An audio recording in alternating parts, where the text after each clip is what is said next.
Terlibat juru kasus penganiayaan make senjata tajam yang menyebabkan korban alami luka bacok, tersangka ZA akhirnya ditangkap polisi.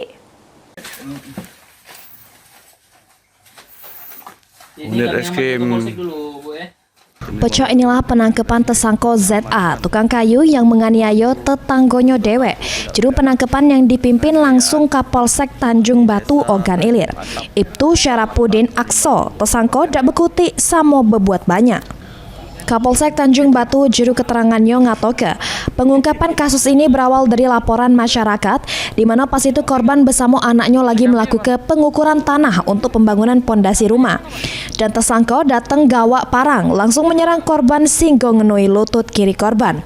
Dari tangan tersangka polisi berhasil ngamankan barang bukti sebilah parang berwarna dengan panjang sekitar 40 cm dengan gagang karet ban hitam.